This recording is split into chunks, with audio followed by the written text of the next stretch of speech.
congratulations. Thank you for all that you do. I know that Dorothy is smiling on us all weekend long.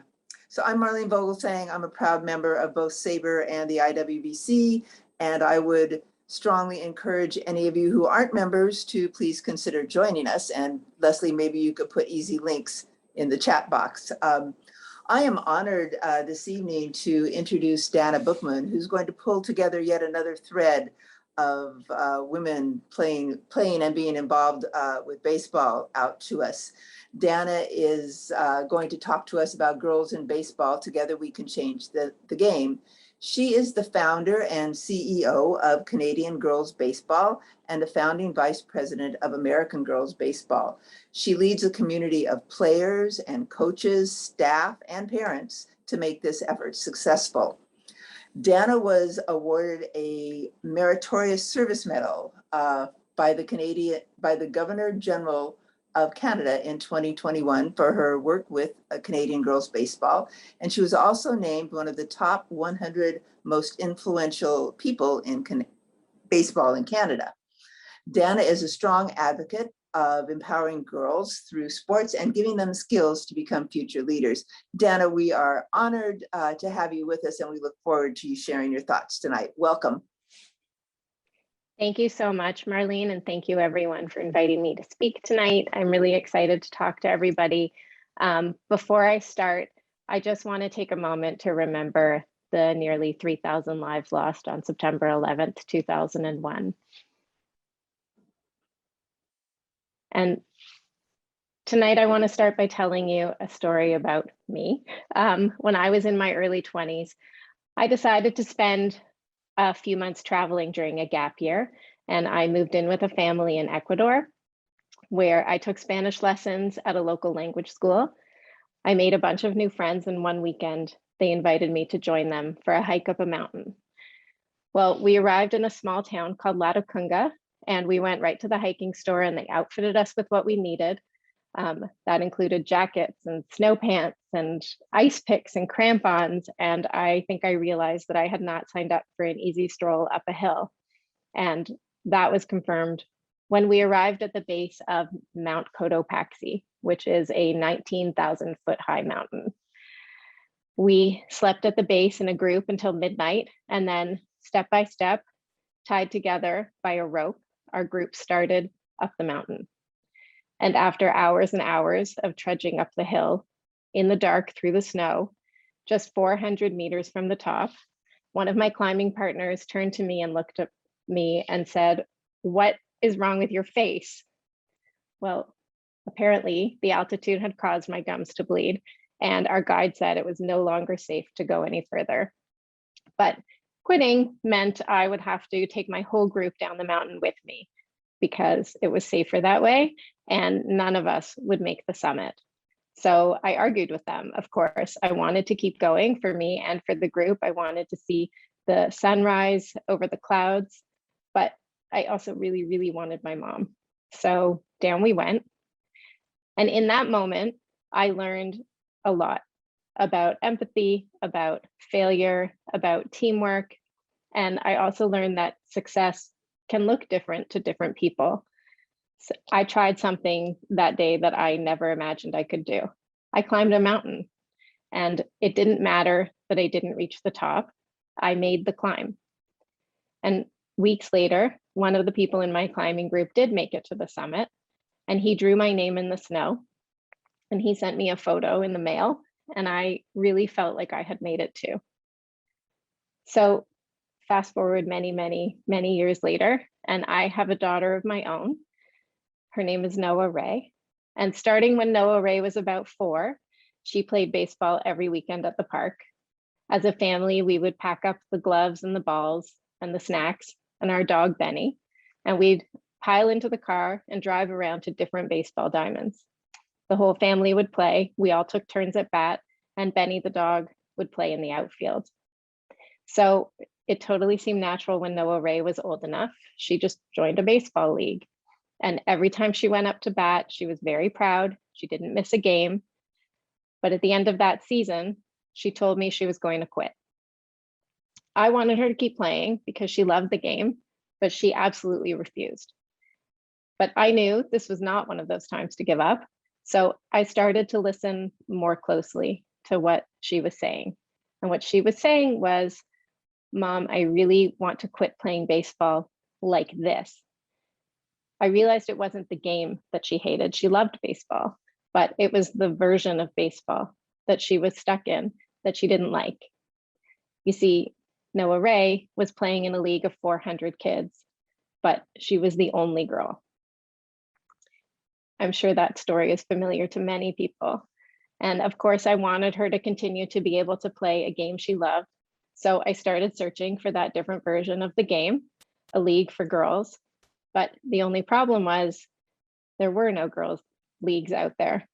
In our city, Toronto, of 6 million people, there were no girls-only baseball leagues.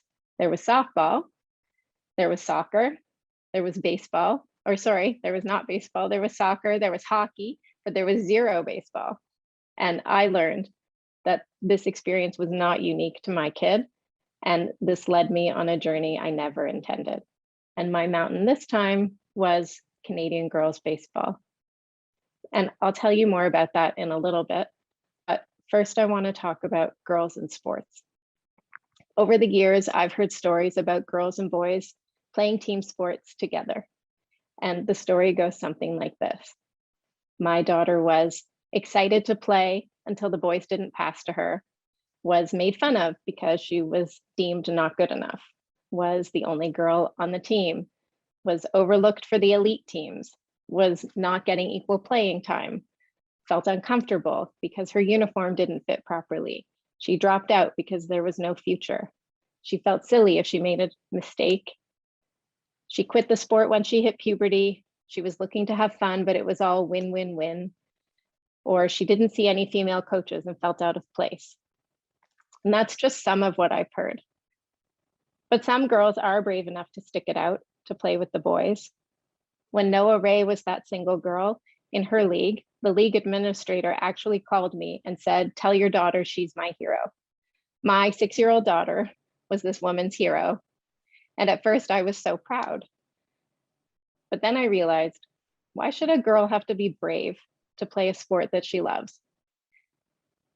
And then I understood that lack of participation is not the same as lack of interest, and that girls lack opportunity, specifically in baseball, to play the game in an environment that's geared toward their needs and their preferences. I mean, if we look at those sports, soccer or hockey or basketball, we expect girls to have a separate league for themselves. But in baseball, we think girls should be comfortable playing with boys. And girls as young as 6, like my daughter, say, this isn't for me. And they move on to something else. But this truth is not just true in Canada. This is true around the world. We need to work together internationally to change the reality and get more girls in the game. We need to create girls-only leagues because baseball gives girls much more than the ability to play the game. Team sports can have a huge impact on a kid's self-esteem and confidence. Girls who play team sports learn team building, communication, they learn how to win, and more importantly, they learn how to lose. And those skills help them in school, in their future careers, in their personal relationships. And team sports, specifically baseball, because baseball teaches resilience like no other sport, can provide girls with the tools they need to succeed and lead. And girls can apply the principles they learn through sports throughout their entire lives. A survey of 400 female corporate executives found that almost all of them played a sport, 94% of them. And most of those women say it has contributed to their career success. But for each one of those women who stayed with sport, hundreds more dropped out. Here are some recent statistics to show you what I'm talking about. Almost half of girls between the ages of 3 and 17, so 41% of them, do not participate in sports. But of those girls who do participate, 1 in 3 of those girls drops out when they enter adolescence, when they reach puberty. And that's compared to 1 in 10 boys. but how many of those girls who dropped out could be CEOs or presidents or leaders if they were given a chance to succeed? So the question is why? Why are there fewer girls in organized sports like baseball than boys? I'm sure you know there are gender stereotypes. Generally, boys are socialized in sports from the day they can hold a ball. But that's not true for many girls. Even if we think our sons and daughters are treated equally, we have our own inherent bias. And I'm going to give you a couple of examples. So many of our Canadian girls baseball staff coaches are from provincial or national baseball teams. Well, one morning, Canadian girls baseball was being featured in a news segment on TV, and we invited all of our players out at 6 a.m. and our coaches too. And during a break, two of our national team players got up. They were out on the diamond. They started tossing the ball around. And two dads whose young daughters were standing right beside them, these dads were watching, and they are dads who support their daughters in sport enough to get up and be at the diamond at 6 a.m. They coach the team. They really believe in their daughters. But those men were watching our coaches throw the ball, and one of them said to the other, "They don't throw like girls." So what message does that send to our daughters when they hear that? Of course, those players throw like girls. They are girls. They're women. They throw like baseball players. They throw like elite athletes. In another instance, a mom of one of our players approached me at the diamond. She wanted to tell me a funny story. She said her daughter, Katie, asked if she could be on the Major League Baseball team, the Blue Jays, when she grows up. And she told her daughter, of course not. And that mother thought the idea of her daughter playing for a Major League Baseball team was so unrealistic that it was funny enough to tell me about. So socially, our kids don't start off on an even playing field. But interestingly, girls and boys actually have the same physical ability in sport until the age of 11, around the age of 11. Girls are even more athletic than boys until then. So the more I've learned about girls in sports, the more I've begun to cultivate a very strong belief in the power of gender-specific sports for girls. Now, that's not why I started Canadian Girls Baseball. I needed to create a space for my own daughter to play a sport before I knew any of the statistics or numbers or studies. So let's go back to the beginning when I got the league off the ground. I put a call out for girls to join us at the Diamond.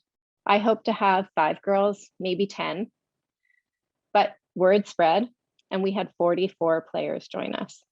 I really thought I had invented baseball. I got permits, I got insurance, I got uniforms, I found coaches, and the girls had so much fun. So because of those players and their families, I developed a really powerful motivation to keep building Canadian Girls Baseball. So I told you that first season, we had just over 40 players. Well, fast forward 1 year later, and we had 350 girls playing baseball. So in 1 year, we went from 4 teams to 32 teams in 1 year, in one tiny little pocket of one really big city. That is 840% growth. And that was 2017. By 2019, Canadian Girls Baseball was in 4 Canadian provinces. Provinces are like states for you Americans. We had 1,500 players. We ran a girls only tournament. We had 15 teams. We had our own competitive teams playing in it. And now, 2021, we have partners that include Major League Baseball, the Blue Jays, Jays Care Foundation, and Rawlings, among many others. All of them are supporting us in our growth and our infrastructure. And this year, we have upwards of 20 different locations, so 20 leagues running in 5 different provinces, and we're still expanding. We run junior umpire programs, a junior coaching program, competitive teams, an elite program, women's teams, and more. Canadian Girls Baseball is the only all-girls baseball league in Canada, and we're trying to grow as fast as we can to keep up with the demand for our programs. But I know that we're not alone. In recent years, we've seen many more girls baseball teams popping up, We've seen more women on the field, more women behind the plate and in the broadcast booth. We've seen Major League Baseball offer programs specifically for girls, and there are now leagues and tournaments around North America and around the world. But I think a big question that I often get, and many of you might want to know, is how Canadian girls baseball has seen success at such a fast pace, and what we're doing to attract players and to expand our program so quickly. And we really do have a secret sauce. We meet our players where they are. We start our players at the beginning. Whether they're experienced or not, everyone can improve on their skills, and we offer programs that specifically appeal to girls. We base our programs on research in the field. And one example of that is we are heavily invested in the see it to be it model. That means that we have female-only coaches, female-only staff, female-only umpires. We are showing our players that they can be any part of the game. And it's been proven statistically that when girls see other girls playing, they're more likely to join. We definitely don't exclude men, don't worry. We love having parent volunteers on each team, and often it's dads, but having female role models on the diamond is a huge part of our success. After our most recent summer season, a mom wrote to us and said, it was amazing to see how much the players were able to come out of their shells and develop confidence in this all-girls space versus other co-ed programs we did this summer. The positive power of a girl-centered, women-led sports program is so clear. And at Canadian Girls Baseball, we go even further. We also offer uniforms specifically chosen to fit all different sizes and ages of girls well. We customize the sizing for each player, and that's a game changer. I said earlier that we do know that of the girls who stay in sports, 1 out of 3 of them drops out when she reaches adolescence. That's when their bodies begin to change and they become more self-conscious. We also know that most girls value fun over winning. And that while boys need to succeed to feel like they're part of a team, girls actually need to feel like they're part of a team before they're willing to even try, because they don't want to fail in front of people. So at Canadian Girls Baseball, we work hard to team build, to cheer each other on, to promote empathy and encourage resilience. And whether they're 4 or 16, we make sure no experience is necessary to join us. Just come and play, learn to love being out on the diamond. Learn to be part of a team, make new friends, because we're really playing for the love of the game, and we're not playing for the traditional win at all costs or high performance goals. And we've made a ton of progress, but the reality is we have a long way to go. And our momentum can only be sustained with everyone's investment in working together all around the world. By joining forces and supporting girls who want to try baseball, not only the ones who are successful at it, we create more opportunities. We expand youth participation. We encourage a culture that places women at the center of this great sport. I'm going to read you now a couple of letters I got from parents of kids who have found a place with Canadian Girls Baseball. A dad from Vancouver said, "We just attended opening day, and even if my daughters never attend another sports league event, my girls' lives have been altered. Although they are 13 and 15, they have never participated in a team sport outside of school. It seemed too late now for them to think about starting. After never being given the opportunity to participate in any type of sports activity in the past, my daughters likely eventually told themselves, we wouldn't have been any good at sport anyway. But today that thought's been erased. They left the field feeling different. They said they want to show off their baseball caps to everyone. They won't even take them off at home." A mom in Nova Scotia wrote, "Canadian Girls Baseball is teaching my daughter at age 4 that girls can do anything. I cannot imagine what more she will gain in years to come with the organization if after just one season, she has gained so much. Our conversations on the way home from baseball are so empowering for her. She's learning that girls help each other and lift each other up. She's learning that she can be afraid and that her coaches and friends will help her succeed. She's learning that women and girls are great role models and that she can be a great role model too. A parent from Toronto wrote, "I just wanted to send you a note to tell you how much my daughter loves baseball. She's 12, has never played before, and doesn't consider herself to be particularly athletic. Having said that, she had an amazing time. In fact, I have 2 boys as well who play quite a bit of organized sport, and I thought that your program was so well organized, great coaching, encouragement, and so much fun. She left there feeling like she actually can play, and she was practicing at home tonight with her dad and brothers." And lastly, there's my daughter, Noah Ray, who wants me to tell you that she still loves playing baseball. In fact, she was recently scouted as an early prospect for the Ontario Provincial under 16 team. And when I think about what baseball does for Noah Ray, I can see her experiencing those life skills I talked about: leadership, confidence, resilience, that comes from playing a game where you learn to win and you learn to lose. And I'm proud of her growth as a player, but more importantly, as a person. And then I think of all the girls who've played with Canadian girls baseball and of how we may be shaping those girls into future leaders. And I feel grateful and humbled that something I've created is empowering girls in ways that far transcend the game of baseball. Each one of our CGB players is reaching for the summit of her own mountain. And I'm proud to say we're climbing this one together, because together we're changing the game. Thank you for listening. And if you have questions, I'm happy to take them.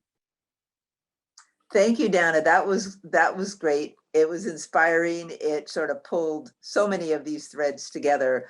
I didn't notice a lot of questions in the chat. So if people want to put questions in the chat or maybe just speak up now, where do you see things going with international girls baseball? Do you see someday maybe an organization that will pull all of these the countries together with this? I mean, that would be a very long-term goal. Our immediate goal is really to offer girls a place to play in every place that they want to play.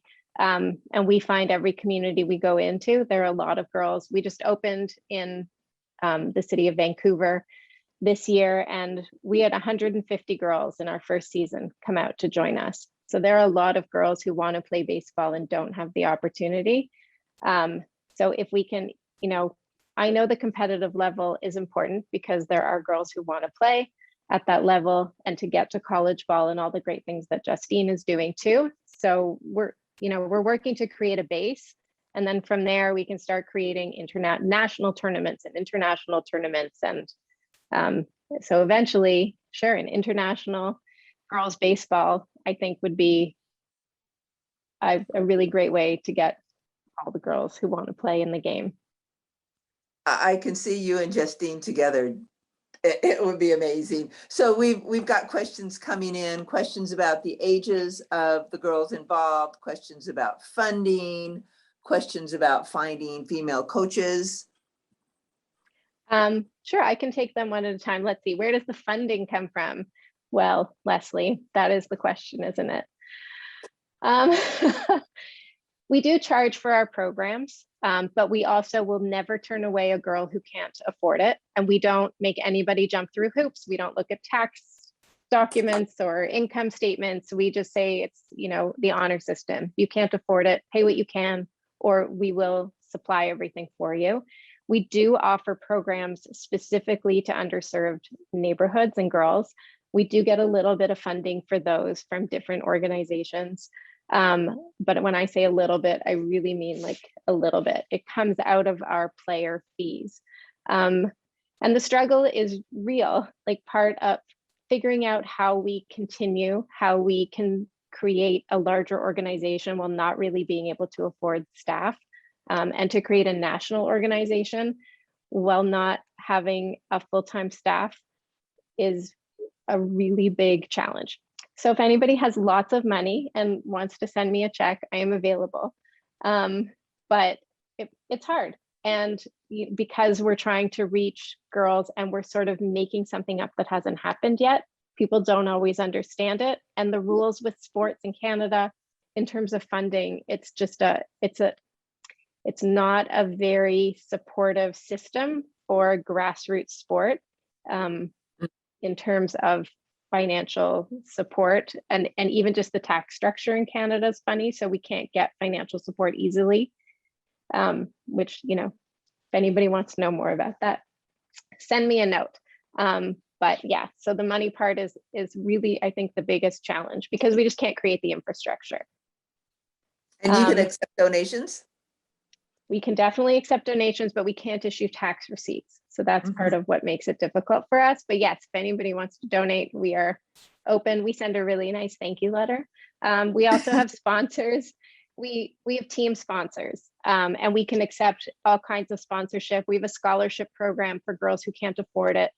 For example, in the spring, we're actually offering a completely free program to 6 different First Nations or Indigenous people, reserves, to their reserves. And, you know, it's very much the similar situation than it is to the United States, where, you know, people on reserves and girls are just so underserved and programming is scarce. So I'm really excited to be offering it. Obviously, it's completely free, and we're trying to work with some of our partners to give them equipment. A lot of what we do with these underserved areas, most specifically, is try to give them equipment, because to me, it's not just what they do on the field with us once a week, it's that they take this game and they can go play with their families, with their parents. We're creating community around it as well. So giving equipment is, you know, a nice to have for these players, for all of our players. Leslie asked, is there an online, we can donate online somewhere? Yeah, thank you for asking. If you go to CanadianGirlsBaseball.com, there's a donate button right on the homepage. So, and it's Canadian dollars, I think. So just feel free to like click away. Great. It's like half And price. Kate, thanks for posting that. Dan was asking about working with getting women in MLB and MILB front offices. Have you made any connections there? Well, we are partners with Major League Baseball with their RBI program, and I have relationships there. I know that, you know, the Take the Field event, we had Canadians that MLB offers, which is an event during the winter meetings, specifically for women in baseball. And we had a bunch of Canadians in 2019 when it was in-person attend. I don't know if anybody from our organization attended when it virtually. And yeah, I mean, I think what we're doing here is, or what I'm trying to do, is to create that base of interest to allow girls to see that they can really participate in the sport at any level. And we're dealing with kids ages 4 to 16. So they're not quite there yet, but to have somebody like Lisa Turbett take off her, umpire mask, and one of our players actually said to her, "I didn't know girls could be umpires." So and because of that, we've introduced a girls only umpire program in our organization to introduce them to the possibility that they can be other parts of the game other than players on the field. So hopefully, Dan, that will impact them to realize that they can be different parts of the game, that it's not just a player. And if they love baseball, that there's opportunities for them. And I mean, happily, Major League Baseball is starting to, look for more women front office staff. And so hopefully, that pipeline will be there when our girls reach the age that they're ready to look for work. Thanks. Leslie's asking, where do girls go next after your leagues? So that's a good question. And we actually started a women's league because the answer is, where do they go next? So we had players that were aging out. When we started, our league was ages 5 to 10. Really, it was just for my daughter, right? So it was ages who was 6. So I started with ages 5 to 10. Then we did ages 5 to 12. Then it was 4 to 14. Now it's 4 to 16. And then those girls aged out. So we started a women's division where, anybody, and we keep girls when they're 17 or 18. We're not going to turn them away. And, but for women, we have a lot of parents of players, like moms of players, or women who played softball, and I hear the same thing over and over again. I used to play baseball, but then I was moved into softball, or I wasn't comfortable playing with boys, so I just quit, and I loved baseball. So we get a lot of that. And so we started a development league. Our program works that we teach the game. So for any age group, we teach it and then we play a game. And we do that with our women's league too. We teach the skills and then we play a game. So again, with women, it's no experience necessary. We're a development league and they can just keep playing with us until they're, maybe 110. And after the age of 100, they do not have to pay. Wow. Someone asked, he said, at a BAF tournament, I interviewed several girls from a Toronto team called the Cardinals. They said they played as good as a girls team against boys teams and had a good winning record. Is that common, and are there other examples? I mean, I think there are girls teams scattered around all over the States, and there are some in Canada too. Is it common? Well, okay. I have some opinions about girls teams playing against boys teams. I mean, from what I spoke about, I really strongly believe that girls should not be competing against boys, and they should be competing against other girls. So is it common? Yes, I think that the girls who are the brave ones, who survive, who work through the system with the boys teams, who make it onto the boys teams and stay there, who then get put onto a team with just girls. I mean, those girls are going to be amazing players because they have played with boys. They're the brave ones. They're the ones who are working out 2 or 3 times a week. They're the ones, like working out, playing, practicing 2 or 3 times a week, or even 4. Like those are the girls who are playing at this level. And not because girls can't play as well as boys originally, but just because those are the ones who really want it, and they have to really want it to make it in that world. So I think that's really common. And then I think that there are girls teams who are training, who are put together specifically, but are still playing against boys, but don't love it, as far as I've heard. I think we had a girls team play in a boys loop of baseball, and they didn't win. I mean, we don't play enough. They had a lot of fun because they were together as a team.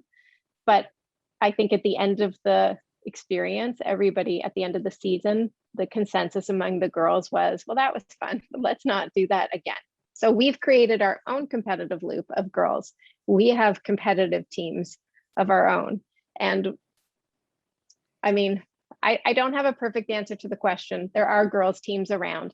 There's some amazing organizations like the DC Force and all of those teams that play in baseball for all tournaments. There's a lot of them around, but I don't think it's giving the broad base of the audience of half of the population a place to play. So I think there's still an issue with that. Leslie had asked about coaches. Do your girls turn around and coach as they move through your system?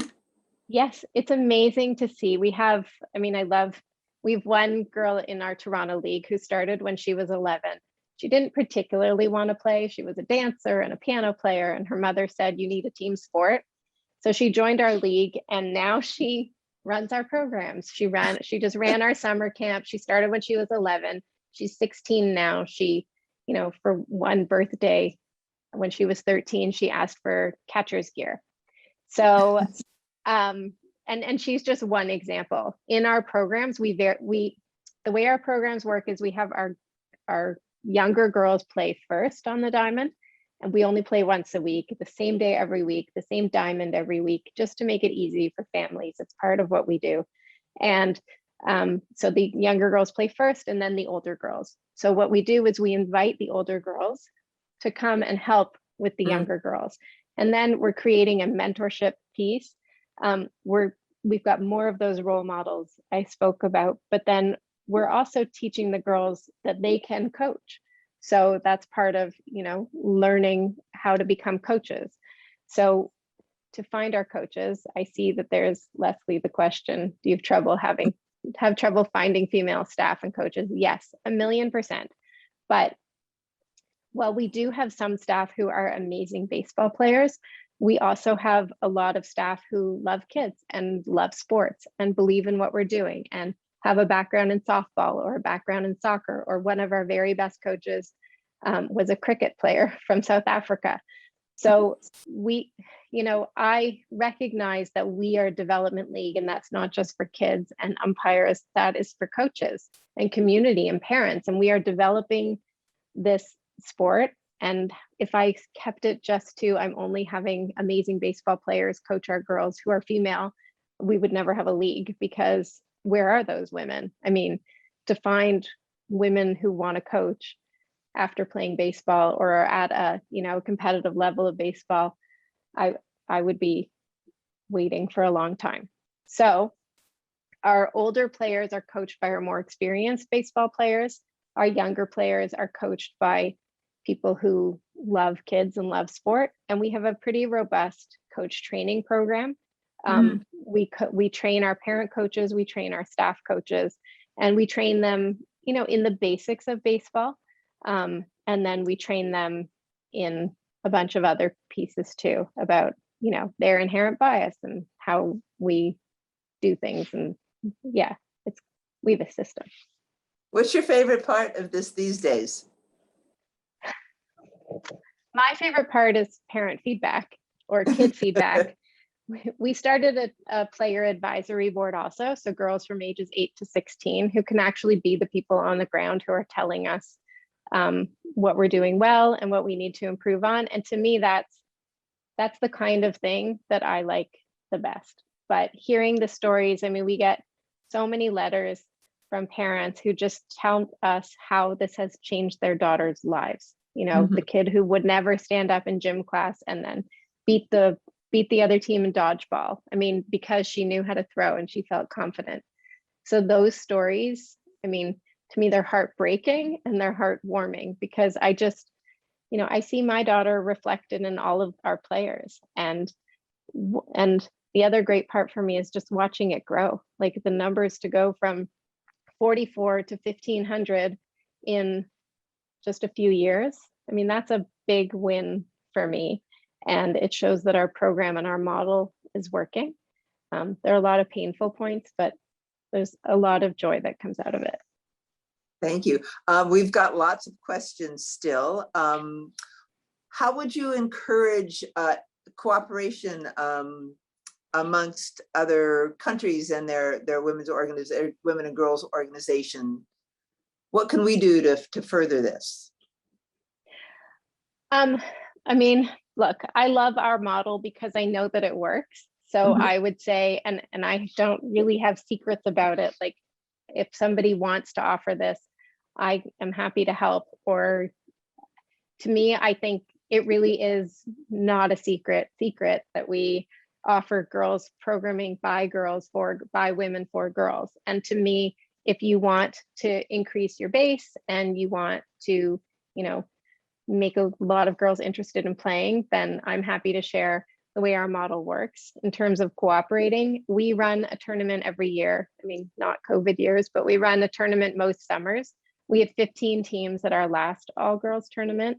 And we invite anybody to join us. We always put the word out. So if anybody's interested in potentially taking a trip to Canada, we, sign up, send me an email, sign up for our mailing list, send a note. Everything's on our website, all of that information, and we can add everybody to our list because, I think seeing girls play, we have Yeah. partners in different countries in Africa, and it's my dream to bring our players there because, it doesn't matter where you're from or what your favorite food is. The fact is that if you're a girl playing, it's a language, right? Baseball's a language. And it doesn't matter what level you play at. If you're just there together, the sense of being a part of something and camaraderie and all of those pieces are a huge part of team sport, a huge part of baseball. And so I would love to have teams come to us. We'll go to them.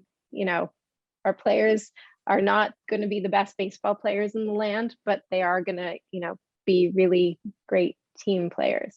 I love the game. Perry is asking about your umpiring programs. Do you draw players who are already participating in CGB, or do you go out to outside arenas to recruit your umpires? We do both.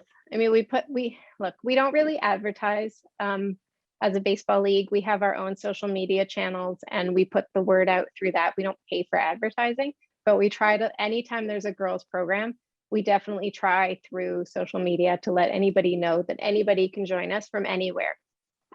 We have offered umpire programs through different provinces that we work in because all the rules are different in different places. But this year we created a junior umpire program, which basically means learn our rules at Canadian Girls Baseball, learn how we do it.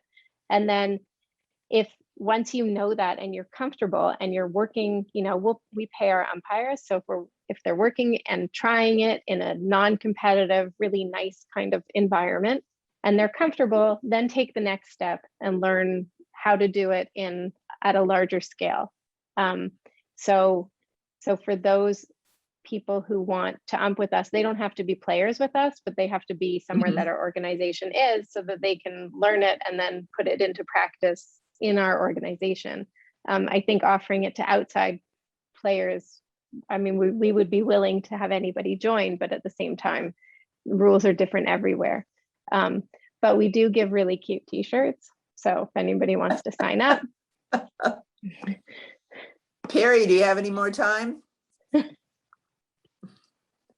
Let's see. I think, have we covered most of our questions here? Speak up, please, if I've missed yours. I think we're good.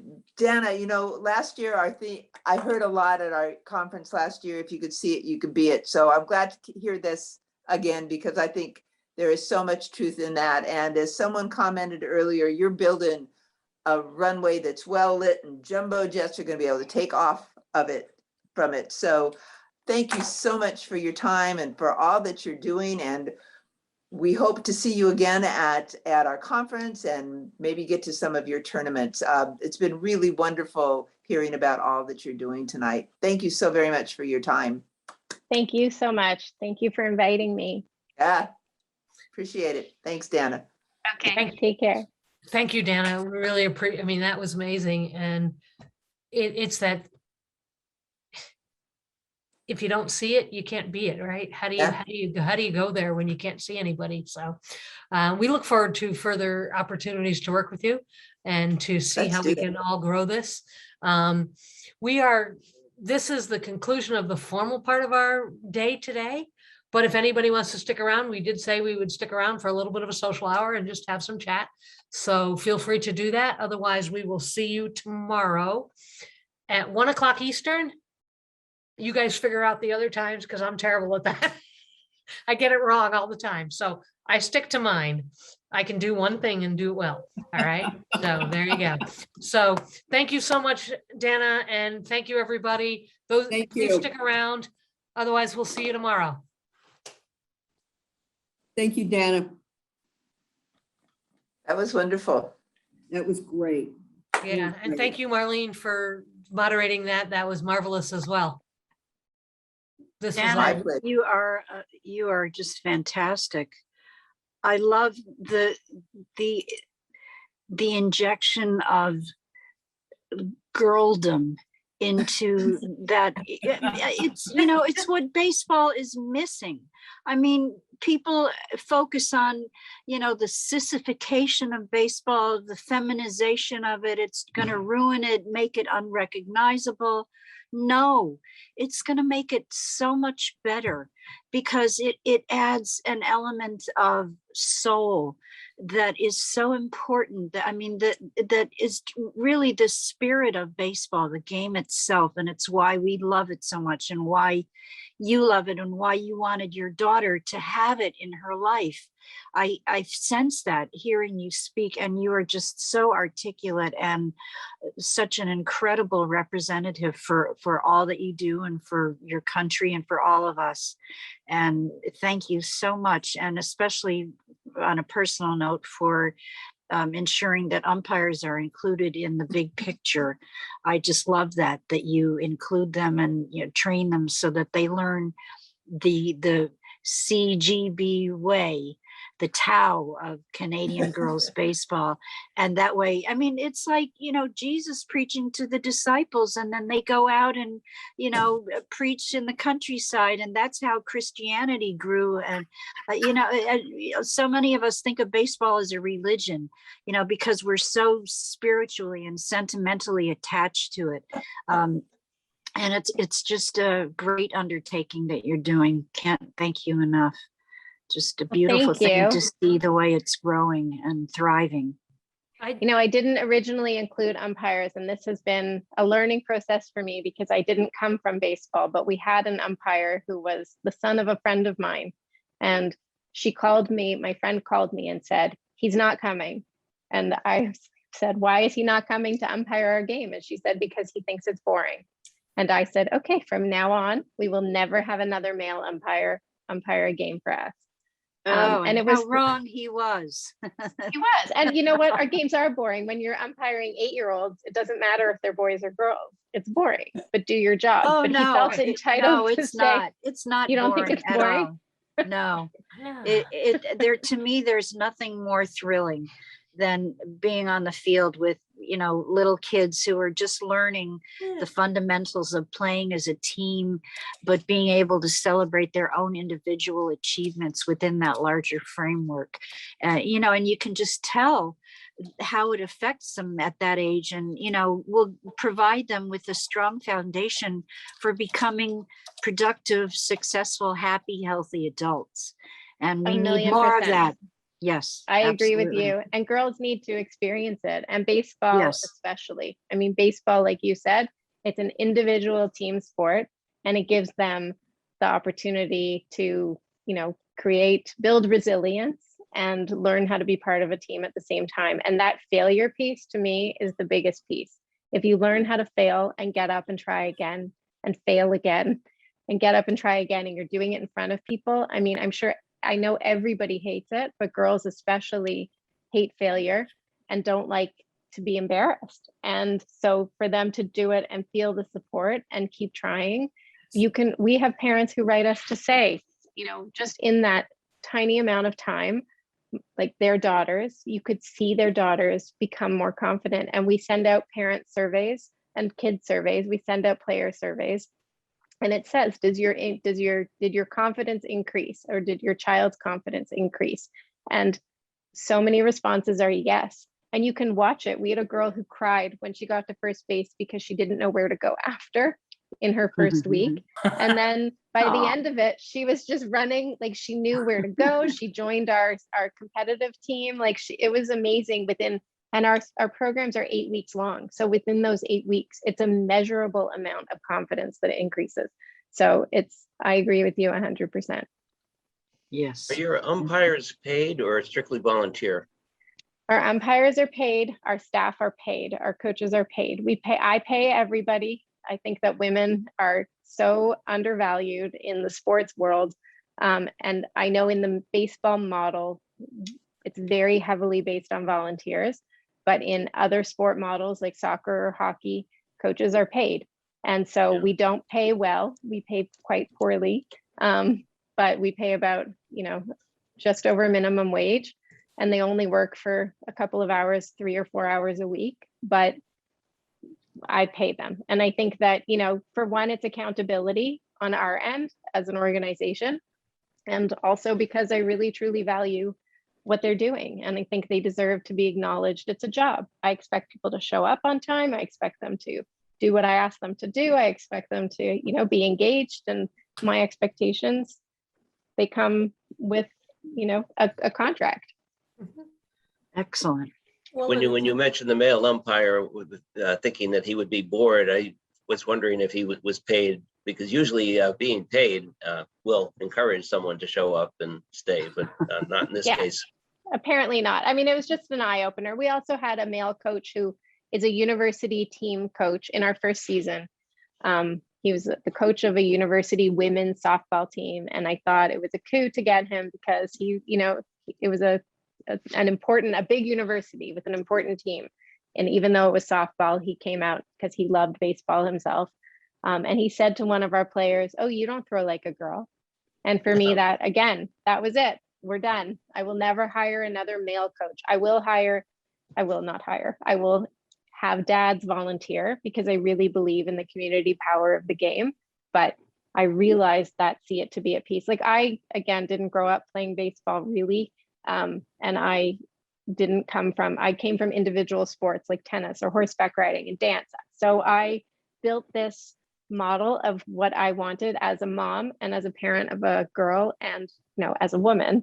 So I realized it all as I went. Had I known about you guys, it probably would have gone a lot faster. But I didn't know and I'm still learning as we go. Like we're still making changes as we go. We do surveys, so we get the feedback so we can make the changes, and we have the player advisory committee so we can hear what they want. Our umpire program, we've had umpire training for a few years, but our umpire development program is brand new this year because we're just responding to what we see at the Diamond. Do you find it's more the moms or the dads who are involved usually? Kids. I find it's still more the dads. But, we get a lot of, "Oh, my husband can't do it." So then we say, "Well, okay, but you can." But again, it's that women and girl piece. You don't want to fail. I don't know what I'm doing. I don't know how to coach. I never played baseball. And so it's also hard because we're not a traditional league. So even if they have a son who plays baseball in a more traditional league, or their daughter came from a traditional league, I think there's more pressure to know the game and understand the game before you coach. And in our league, you don't have to know anything, but to get that message out, I mean, that's like piece by piece. In our league, it's just be there, encourage them. We have staff at the Diamond, so you don't need to know. You need to, listen to the staff and help the staff and help the kids line up for games and cheer them on. But you don't need to be the coach who does everything at the Diamond. So in many ways, you're not only encouraging, it sounds like, the kids, but also another generation who never got that opportunity, who's already past that point, who thinks they never got that chance. They don't. So it's almost a two at the same time, right? It sounds like. I think so. I think it's a multi-generational, community-wide extravaganza. This is not about, again, it's a development league. And when I say that, I mean, we're developing community, we're developing coaches, we're developing staff and officials, we're developing players. We're going to start, I think this year, hopefully, or next year, 2022, we'll be starting a parent and tot program. So the parents hopefully will learn with their toddlers how to play, and we'll just start teaching them. It's more physical literacy through baseball, but it's also just love of the game, love of sport, love of, and it's funny that most baseball programs start at age 8 or age 10 for girls, or age 12. By that time, you've totally lost them. Like I'm talking about our parent and tot program. By age 6, my daughter was out of here. I was like, see ya, I don't want to play baseball. The uniforms are ugly, and the boys, nobody's mean, but it's not fun. So we have to capture them super early. We have to get their parents on board and involved too. We have to, treat it like it's a normal thing, and not that it's this special thing that when you're 8, you get to graduate to playing with girls, because that's not how any other sport works. Right. Which is a model that I think we were talking earlier, how can we get that everybody seems to miss, because you're not only training, but you're also we all love baseball, And if nothing else, you're also introducing them to a sport that they will continue to love, which I would think like Major League Baseball would love and others, in terms of the sense of you're just instilling a love for a sport that gave them something they couldn't get anywhere else. If that makes Yeah. sense. It totally makes sense. I think it's, I don't know why in baseball we miss it, but it's our expectation in every other sport that girls should just have these opportunities, and it should just naturally flow that you know, maybe at age 3, you're playing sport, a sporty, like introduction to sport game together, but you're not, but by the age of 5, you just separate into your own divisions, and that's natural. And I know we talk about equality and everybody should play together and it's equal, but it's not about equality, it's about equity, which are 2 different things. Equality is we all get the same. Equity is we get what works for each, you know, each person. And so let's make sport equitable, the sport of baseball, and let's give girls what they need in the sport in order to succeed and to thrive. And we're not doing that generally as a population. So if people, you know, internationally want to offer a program for girls, I mean, I didn't like make something up that's uncopyable, whatever the word is I'm looking for, but you know, I mean, just do it and then learn from it. And what I found is we had 44 girls, and a year later we had 350 girls, because it was, people want it. So, you know, I think it's not hard to make it happen if you put in the effort and call me. So weird question. Your thought about failure, right? And the desire not to fail. Could that also be a reason for not following your model? Because even at the top, the idea that this isn't the typical, and it doesn't follow the win at all costs. So it is a model for not the typical view of success. Does that make sense? Yeah, it makes sense. Look, I think that we're trying to build it and understanding that it's not going to look like that successful traditional baseball model is a piece of it. And also, I mean, I'm scared to fail. We opened in Vancouver. We don't get any registrations until the very last second in all of our programs. And we have a program starting tomorrow for a fall ball program. And I got 3 registrations today. Like, so I think that I'm scared to fail all the time. But to me, success is 5 girls coming out to the diamond. We have 5 players. That's successful because those 5 players have so much fun that next time there'll be 25 players. And those 25, I mean, we can adjust and adapt a program. If people are willing to work with us, we will make the program work for them. So if people understand that sometimes we combine age divisions, I mean, for example, in our fall program, we normally have a 5-year-old group and a 7-year-old group and a 9-year-old group. So we do 2 age groups, but this year we have our 5-year-olds, and some of them are 4 playing with our 7-year-olds. And we just make it work. Like, you know, if you stick with it, you'll see that it's fun. If parents get scared because they see that it's combined, then, you know, but I do get scared of that failure too. But I think, I don't know, don't be scared to fail. Just own it. Dana, well, I can identify in part, even though I'm a male, is that as a male, I gave up growing for Lent every year after age 12. So I quit growing. Everybody else got bigger, faster, stronger. And so basically my baseball career was over at that point.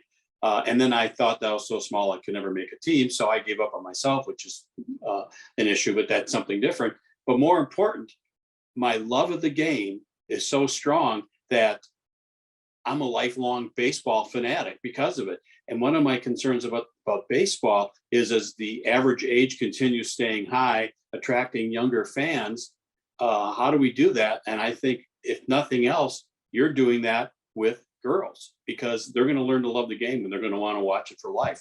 And who knows, they might join SABR someday too. So we can always use the membership. Yeah, I agree with you. We have half the population that's missing from, you know, the conversation about baseball. And I don't know why I find that different leagues and communities, places, I never go into a community without letting the local baseball league know that we are coming or asking if they want to partner with us. there's so much resistance, but I don't understand. So, I mean, luckily, you know, I don't have the fear of saying, screw you, hippie, we're coming, like whether you like it or not, because I have a big mouth and I just say, let's just do, like, I don't care if we play on a baseball diamond or a soccer field. But if I did, then that resistance would really stop me from growing what we're doing. And it would stop half of the population from learning to love the game and giving them a place to play. And, you know, I just sort of feel like even internationally, if we can just do this and grow it to the point where we can't be ignored, it would be, there would be, you know, being loud has a lot of privilege behind it. And if we can keep our voice, make our voice together very loud that we are going to do this and we're here, then we'll be more successful together. And so I'm happy to partner with anybody anywhere to make it just bigger and grow it, because girls deserve it. Like, it's just ridiculous. They don't even deserve it. It's just, it should be, it's 2021. Like, let's just get over it. It just needs to be done. Just get over it. Yeah. Yeah, I like that. It's not even, it shouldn't even be in a conversation, right? I think so. I mean, it's very frustrating to me, and there should be no conversation. There should be no resistance, but it's hard work. And I understand, like, people are volunteers and there's only so much capacity that volunteers have. And a lot of organizations are volunteer run. And if it's not 8 broke, don't fix it. And why should we have, you know, we don't have time to worry about girls when we're spending all of our time worrying about what we've got. So I understand that. So it does take a person who has a lot of time and energy and, you know, a lot of gumption to just do it. And I think that's also a piece of what's missing. A lot of times you'll find people do it for their kid or their daughter ages out or quits. And then that whole team or league or whatever they've created disappears, which, you know, I know people were concerned about when I started this. They would say, don't talk about your daughter at all. Don't tell the story, because, you know, you're just going to end up quitting like everybody else. And they're going to think that you're going to stop and nobody's going to listen to you. And I mean, my daughter still loves baseball, but doesn't play as much as she used to play, but I'm not going anywhere. And so there's a lot of pieces to everything in there. So Dan just asked if your girls ever travel to the US for tournaments. So in 2019, we had one team travel to the baseball for all the Maria Pepe series in Hoboken. Generally, even though we have competitive teams, our teams suck. Like, we have players who are amazing, and we do run elite programs for girls who want to see what it will take to get to the next level. But we play once a week. Our competitive teams, you know, they have an extra practice a week and an extra game a week for 8 weeks. So we're not running from May to October 3 times a week or 4 times a week playing with boys and then going to a tournament, which is what most of the players there are doing. So while our players had so much fun, I also really don't believe that tournaments of any kind should be cost prohibitive. And that's a big barrier for, you know, going to the United States with our Canadian dollar is not always amazing. And it's traveling there, it's the hotel there, it's all the pieces. So yes, you can fundraise. But so we did send a team. They had the best time ever. And I would love for them to be able to travel internationally. And I think it's just as long as when it's such a competitive game in those tournaments, it's hard for our players to, you know, to go knowing that they're just going to be so outplayed. So yeah, we're not playing for, we really are just playing for the love of the game. We're not playing to create competitive teams. Our tournament we have some amazing teams play. Our teams are not the winners of the tournaments, but again, they're just playing to have fun. They love it. And they're playing in our tournament. We had a player's parent come up to me to say, I could not believe she was going to a tournament. I don't know why you took their team to a tournament. Their team's terrible. But then they almost beat our best team. this one team. So the Red All-Stars team almost beat the Diamonds, and the mother lost her mind. And the players were so ecstatic. And to me, that's sort of more what it's about. Like, it's not about who's the best of the worst. It's about, do you feel like you actually changed your game to a point that you can be so excited about, you know, your own performance in that game? And that's what made it amazing. And it was like, that's what we're doing, I think. And I know that it's not the popular road to go, like the, you know, sort of semi-competitive route, instead of like the win at all costs, we're going to be super competitive route. And it's hard to find teams to play against who are also, you know, just playing for the fun and the love of the game. But Because we have created a model where the women's teams have to prove themselves in order to Yes. continue to be funded, instead of just saying, but can't we just love what we're doing and have fun?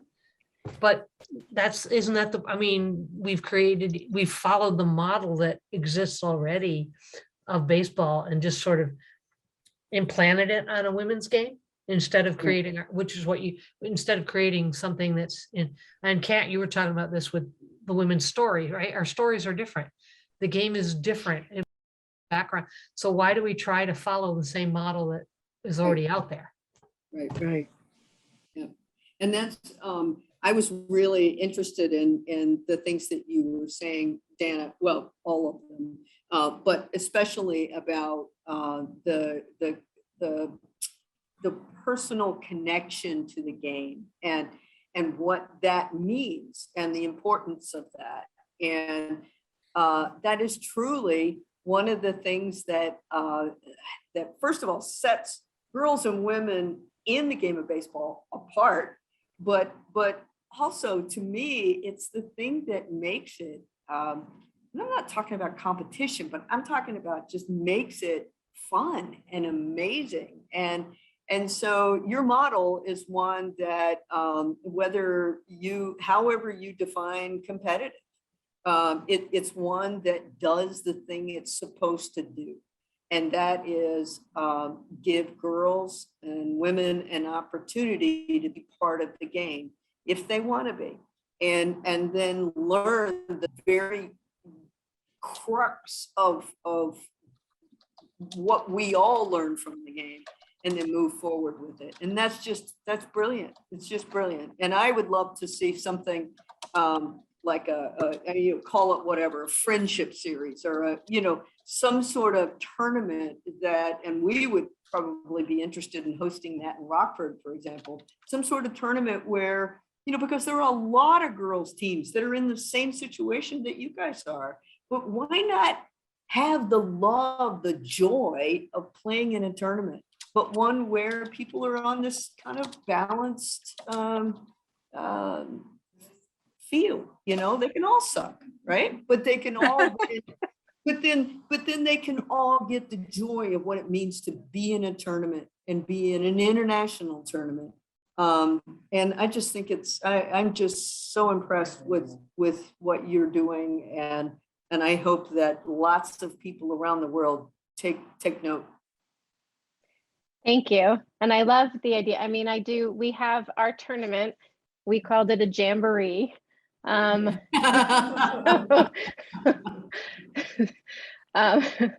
it was a tournament, and we gave out medals, and we sang all the national anthems, and we did all the things. And Right. I think that for our players, what you were saying, like, it's meaningful for the players to be part of an environment like that, and to feel like they can be that and do that. I also know that for players, whether they're girls or boys, like, to wear our sweatshirts and to have our jerseys on, like, I know that even my son, who plays baseball, when he got his uniform list, we printed it out for him to choose what he was getting, and he slept with it.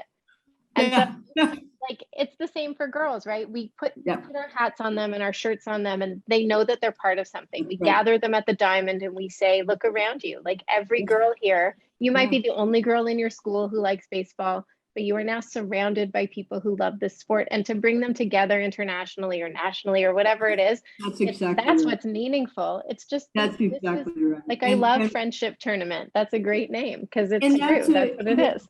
Yeah, and the thing about it too is every time a girl, I don't care what age she is, every time she sees yet a bigger group, wow, like, look, not only are these groups, playing baseball like me, but look over here and over there, and we're all part of this big thing, and there is that power. And sport does that, right? Sport does that, and baseball does that, and it especially does that for girls and women. And we've got to figure out a way to unleash that. And I think we unleash it by you and other people saying, I don't care if we have a team that sucks. We're going to do this really cool thing where you guys get to travel to this awesome place and you get to experience all that means. And then we're successful, right? Dana, then we're successful. There's no reason why we can't. There's absolutely no reason why we can't do it. Yeah, I love it. I mean, look, we're down for anything. I think that it's fantastic when the girls can do it and have access to it. It's amazing. Yeah. Let's bring them to the field where the Rockford Peaches plays. Let's put them on the field. They're going to have a great time. We'll figure it out. We'll talk, Dana. Okay. We'll talk. Okay. Definitely. No, I'm excited. Look, the possibilities I think are endless because, again, like I said, we're just sort of making this up as we go along. And I think that the more we can make up and the bigger we can think and the broader we can dream, then we just make it happen. I mean, I used to work in television and we used to just say, let's just call Oprah. And that to me is what I say to all of my staff, like just whatever you think that we could possibly do, then let's just do it. Let's just come up with the craziest, most out there ideas that are like pie in the sky and we'll make it happen. And so let's do it. And let's do it different, right? Let's do it different. You mentioned something about Field of Dreams tournament.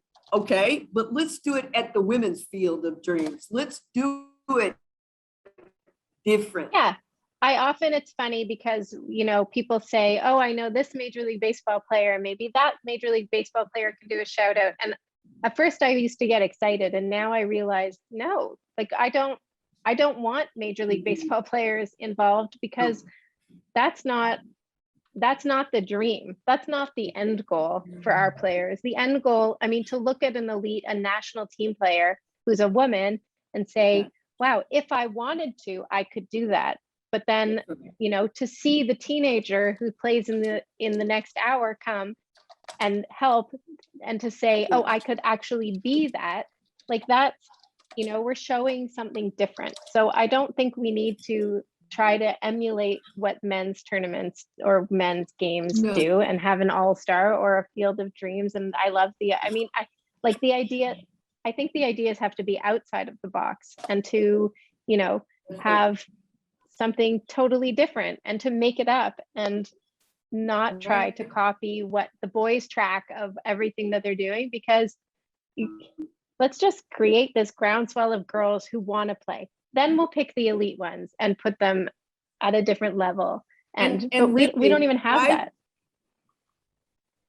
Right. And what better role models for those young girls than Perry Barber, than Claire Smith? Seriously, right? We've got those role models. We don't have to rely on anybody else. And I am so excited about what you're doing. And this is just a really, really exciting plan. It's a great way of moving it forward. And while the possibilities are endless, it's just really, I agree. Thank you. And I do think Major League Baseball, Ryan, to your point, is, definitely can endorse it. And, I think there is a path, like pie in the sky, if there was a WMLB, amazing. But let's just create that grassroots level of girls who want to play, because for what I said when I spoke, it's that for every girl who sticks with it, 100 more girls have dropped out. So let's keep those 100 girls playing. Then the level of play for that elite level, for that WMLB, that level of game becomes even higher, because my daughter, who would have dropped out at age 6, might be the national team player or the WMLB player, but she would have been gone. So we don't even know who we're losing when we don't create a space for them. And it starts really young, like having these opportunities, Kat, that you're talking about. I mean, that's not the 14-year-olds we're talking about, like, I know travel is an issue, but it's little kids who are enthusiastic.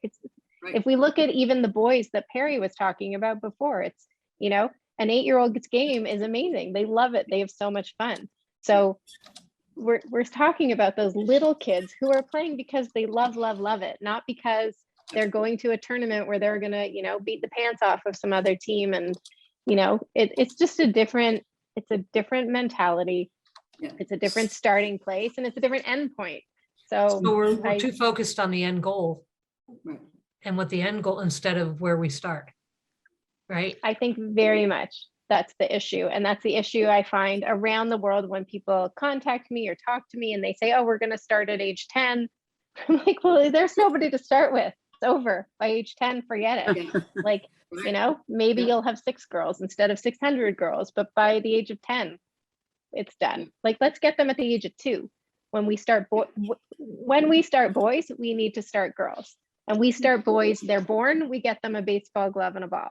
When a girl's born, we buy her a Barbie. And I know everybody's heard that, but if you look at like baseball specifically, it's so common. So my daughter started playing really when she was 2, and she was better than my son. Like he's a elite travel baseball player. And when she was little, she was better than he was, but she didn't get chosen for any teams. And she didn't, she was only better because we took her because of him. I can very much say I was that Barbie parent. I would have stuck my daughter in pink, but she wanted to be her brother and she had wanted nothing to do with it. And she loved baseball. And, I went with her. I wouldn't have chosen that. I didn't know to choose that. So it's part of an education process too. When it's offered, you go, oh, I can choose that. But when it's not offered, you don't even know that it's a possibility. If it's just girls baseball or girls soccer or girls hockey, then maybe I'll choose the baseball. But if I don't even have that choice, then I've already limited my daughter's, future in that sport. So I really believe we just need to start at like the bottom, like at birth, and girls don't even like pink when they're 6. They like blue, like blue. No one likes pink. Well, I like pink, but yeah. I'm kidding. No, Pink is an acquired taste. Yeah, that's Not right. an innate one. But right, like pink is, I mean, and I hated pink when I was 13. It's not an assumption. Exactly. Like, it's very interesting that all the equipment that comes out is pink and purple for girls. And it's like, no, I mean, so our color, nothing in our uniforms, I mean, if are anything to do with pink, we don't have any pink. No equipment, no, I mean, sometimes we get amazing deals because nobody buys the pink baseball equipment. So they give it to us. Really? So we'll use that. But yeah, it's funny. Anyway, there's a lot to talk about, and obviously I'm happy to talk and come up with plans and work together to do anything, because I see it and I believe in it, and having a common goal and doing things together makes us come out much stronger in the end. So send me a note anytime, Kat or Leslie or Pat or anyone. Get ready. You guys are coming to Rockford. Get ready. Okay, Well, I'm ready. This was part of our idea, Dana, in starting our international committee for the IWBC, to actually have these conversations among different people from different countries, and not just so we can figure out how we can help one another. Yeah, I think it's amazing. Look, I know that I am way outside of the baseball box, so I think that it might, I don't know if it's everybody's cup of tea, but I strongly believe in it. So I'm happy to, have the conversation and be part of the conversations. But again, I'm not into I'm just very, I believe in it. Well, thank you so much for offering all of your thoughts and ideas and being so willing to share, to get us thinking in different ways than because we all get caught up in sort of following the same and it's like, wait, why are we following the same? It doesn't work. So we need to think outside the box. And you've shown us a way to do that. That is clearly working and providing just opportunity, just the chance to play. I'm very happy to talk Okay. to people who understand it and believe in getting more girls in the game. So this is an amazing experience for me. And thank you very much for including me and being so active and having a great conversation about it. So this was special for me. Thank you for inviting me. Oh, thank you so much. And we're not saying goodnight to anybody, but just if there's other conversations people want to have, I'm happy to stick around for a little while, but it's been a long day. So I'm not so sure I want to stick around too long, but I'm happy to stick around for a while, depending on what people want to talk about. So feel free if there's something else somebody wants to throw out there. Hey, Dana, I just love it that you're outside that box. Baseball has been in the box for way too long. And right now it's, to my way of thinking, suffering greatly and becoming tainted by certain elements that are being introduced to it that just don't sit right with me. And it's just so refreshing and encouraging to see the approach that you're taking, because it stems not from, the thought that you're going to make money or you're going to become well-known or celebrated yourself. It's not for your own self-aggrandizement. There's something much purer about what you're doing and the way that you set up your programs to encourage girls to not be afraid to fail, which is a big thing. And, for me as an umpire, when I first started, believe me, that was something that I had to make my peace with, the fact that I was making mistakes out there and people who were ready, to jump all over me and mock me and just make me feel like I didn't belong out there. And it's a big hurdle for girls to overcome.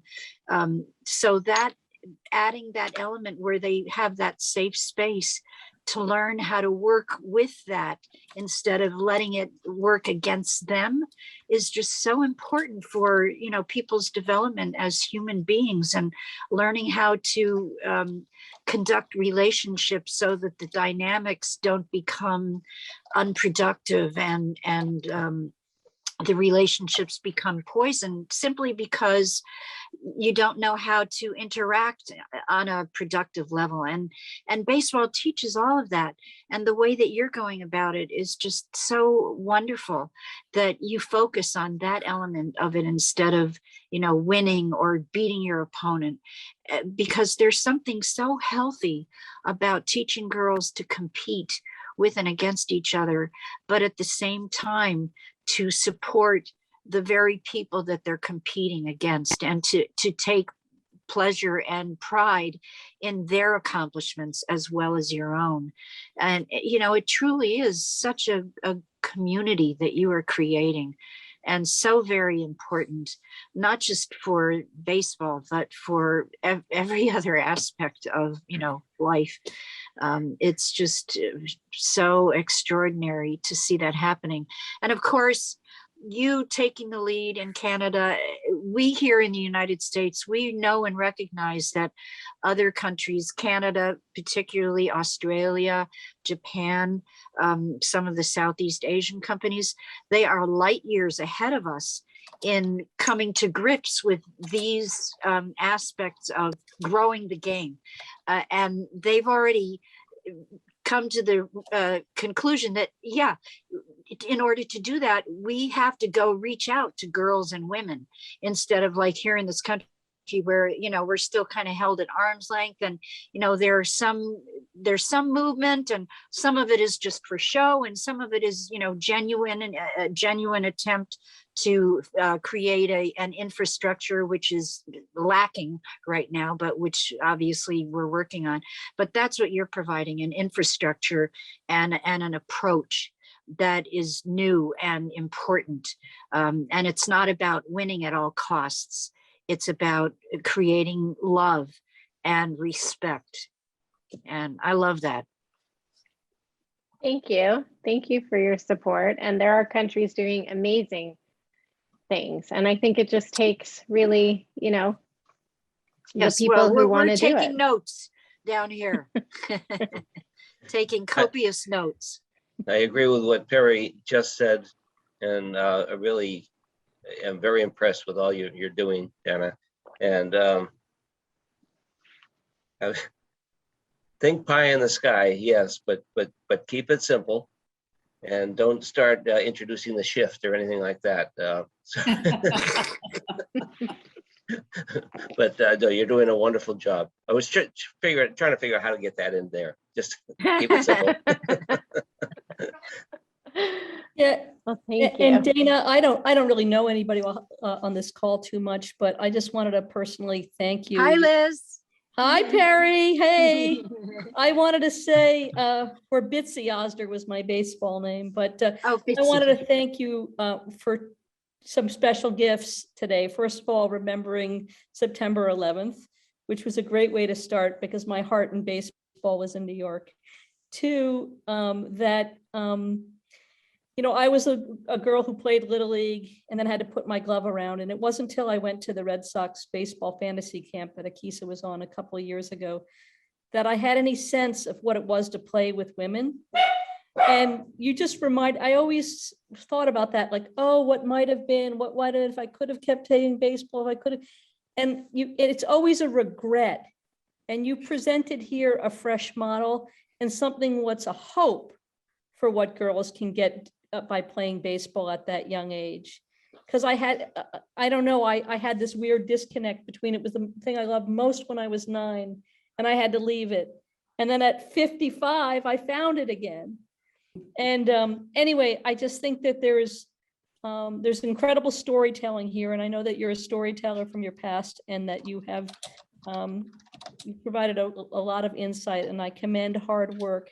And also the insight that you have as a parent and a mother for girls and what they are entitled to. That's often something that we pass over. We look at, you know, everybody's got a story, but right now we really need to focus with every little girl who wants to pick up a glove and the power that she can get from playing with other girls. And anyway, I don't know if that helps or anything. It's a sentimental moment, but I really appreciate being a part of this today. So thanks. No, I love hearing it. And I also, I mean, you have to think that you shouldn't be regretful for the time you didn't play, because I mean, everything that I talked about, all of those pieces of, you know, leadership and teamwork and confidence, you got all of that from playing until you were 9, and maybe you pressed pause for a little while and found it again.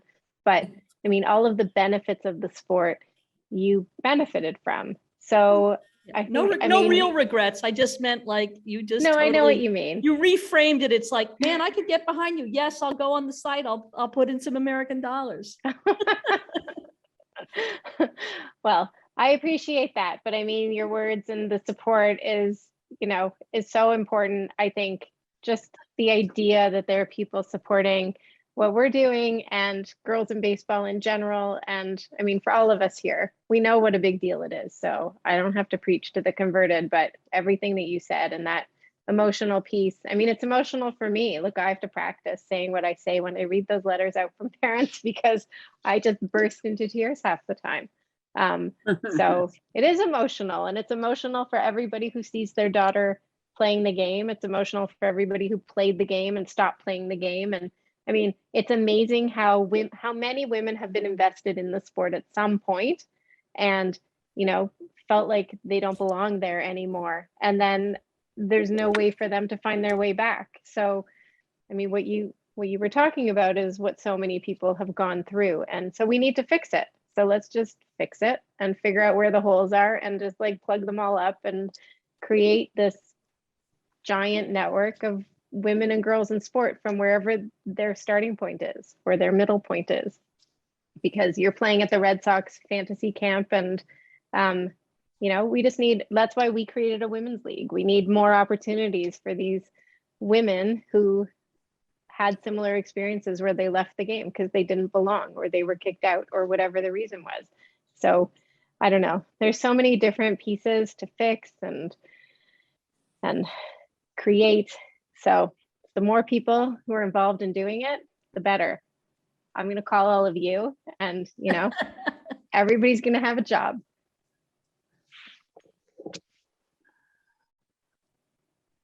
Anything else Will for we- anybody? We'll take it.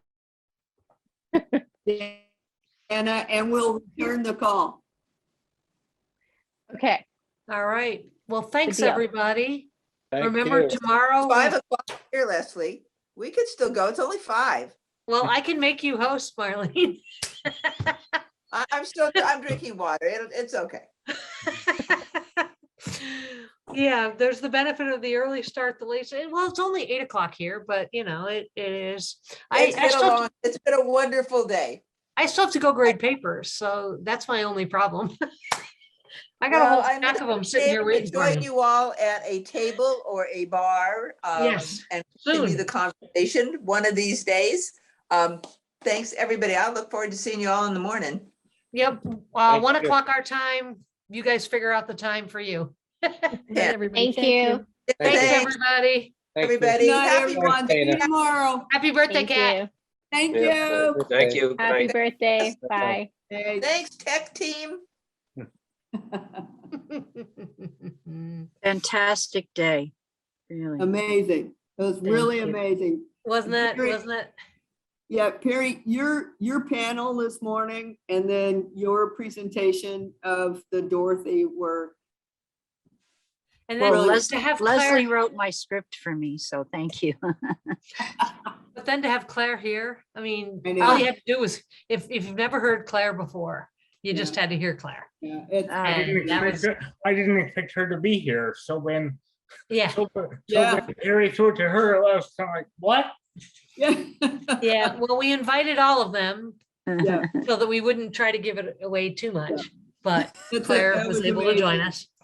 And Leslie, as usual, the second day it was even better than the first. And, you know, for all the issues trying to figure out this conference this year, it's been amazing. I mean, it's really been amazing. Well, And it's a testament to all the wonderful work everybody's doing, all the wonderful stuff that's out. I mean, there's just, it makes it easy.